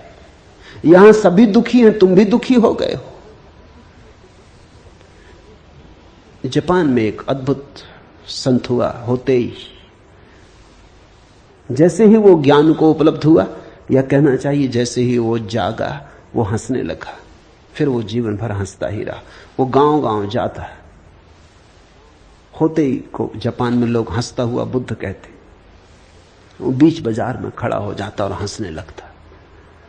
फिर तो उसका नाम दूर दूर तक फैल गया। लोग उसकी प्रतीक्षा करते कि होते ही कब आएगा। उसका कोई और उपदेश ना था, वो बस बीच बाजार में खड़े होकर हंसता। धीरे धीरे भीड़ इकट्ठी हो जाती और लोग भी हंसने लगते। होते ही से लोग पूछते आप कुछ और कहो। वो कहता और क्या कहें, नाहक रो रहे हो, कोई हंसने वाला चाहिए जो तुम्हें हंसा दे। इतनी ही खबर लाता हूं कि हंस लो, कोई कमी नहीं है। दिल खोल के हंसो, सारा अस्तित्व हंस रहा है, तुम नाहक रो रहे हो। तुम्हारा रोना बिल्कुल निजी, प्राइवेट है। पूरा अस्तित्व हंस रहा है। चांद तारे, फूल, पक्षी सब हंस रहे हैं, तुम नाहक रो रहे हो। खोलो आंख, हंस लो, मेरा कोई और संदेश नहीं है। वो हंसता एक गांव से दूसरे गांव घूमता रहता। कहते हैं उसने पूरे जापान को हंसाया। और उसके पास लोगों को धीरे धीरे हंसते हंसते हंसते झलके मिलती। वो उसका ध्यान था, वही उसकी समाधि थी। लोग हंसते हंसते धीरे धीरे अनुभव करते कि हम हंस सकते हैं, हम प्रसन्न हो सकते हैं अकारण। कारण की खोज ही गलत है। तुम जब तक कारण खोजोगे कि जब कारण होगा तब हंसेंगे, तो तुम कभी हंसोगे ही नहीं। तुमने अगर सोचा कि कारण होगा तब सुखी होंगे, तो तुम कभी सुखी ना होगे। कारण खोजने वाला और दुखी होता जाता। कारण दुख के हैं, सुख स्वभाव है। कारण को निर्मित करना पड़ता, दुख को भी निर्मित करना पड़ता। सुख है, सुख मौजूद है, सुख को प्रकट करो। यही अष्टावक्र का बार बार कहना है। बोधस्त्वम सुखम चर वीत सोखा सुखी भव, विश्वासमृतम पीत्वा सुखी भव। पीले अमृत हो जा सुखी। मनुष्य पूर्ण है, एक है, मुक्त है। सिर्फ आभास बाधा डाल रहा है। मैं आभास रूप अहंकारी जीव हूं, ऐसे भ्रम को और बाहर भीतर के भाव को छोड़कर तू कूटस्थ बोधरूप अद्वैत आत्मा का विचार कर। अहम आभासा इति वाह्यम अंतरम भावम मुक्तवा। बाहर और भीतर के भाव से मुक्त हो जा। आत्मा न तो बाहर है और न भीतर। बाहर और भीतर भी सब मन के ही भेद है। आत्मा तो बाहर भी है, भीतर भी है। आत्मा में सब बाहर भीतर है, आत्मा ही है। बाहर भीतर के सब भाव को छोड़कर तू कूटस्थ बोध रूप अद्वैत आत्मा का विचार कर। यह अनुवाद ठीक नहीं है। मूल सूत्र है वाह्यम अंतरम भावम मुक्तवा। मुक्त होकर अंतर बाहर से त्वम कूटस्थ बोधम अद्वैतम आत्मानम परिभावे। परिभाव कर, विचार कर, ये ठीक नहीं। परिभाव कर कि तू कूटस्थ आत्मा है, ऐसा बोध कर, ऐसा भाव ऐसी भावना में जग। विचार तो फिर बुद्धि की बात हो जाती, विचार तो फिर ऊपर ऊपर की बात हो जाती। सिर से नहीं होगा, ये हृदय से होगा। ये भाव प्रेम जैसा होगा, गणित जैसा नहीं। ये तर्क जैसा नहीं होगा, गीत जैसा होगा, जिसकी गुनगुनाहट डूबती चली जाती गहराई तक और प्राणों के अंतरतम को छू लेती, स्पंदित कर देती। परिभाव कर कि मैं कूटस्थ आत्मा हूं। ये घूमता हुआ चाक नहीं, बीच की कील हूं। कील यानी कूटस्थ।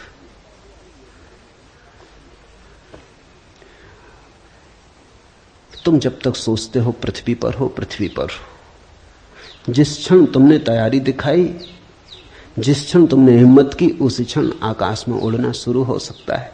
दल के दल तैर रहे मेघ मगन भू पर, उड़ता जाता हूं मैं मेघों के ऊपर।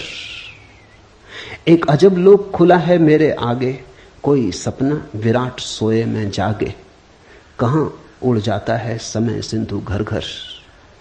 गाड़ी जो अंधी घाटी में बर्फीली, उर्मिल धाराओं में मछली चमकीली। धसता जाता हूं पैनिल तम के भीतर, कोसों तक लाल परधी सूरज को घेरे। छलक रहा इंद्रधनुष पंखों पर मेरे, यहां वहां फूट रहे रंगों के निर्झर। ठहरी सी नदी कहीं, उड़ते से पुल हैं, धाराओं पर धाराएं आकुल व्याकुल हैं। गलगल कर बहे जा रहे नभ में भूधर, गांव पर गांव धवल जंगल कांसों के। उगते ये तरु अनंत किसकी सांसों के।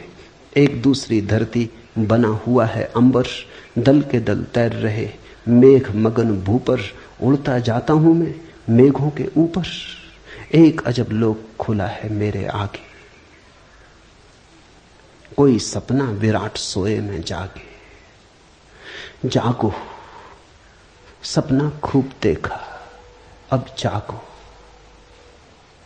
बस जागना कुंजी, कुछ और करना नहीं। न कोई साधना, न कोई योग, न आसन, बस जागना। हरिओम तत्सत।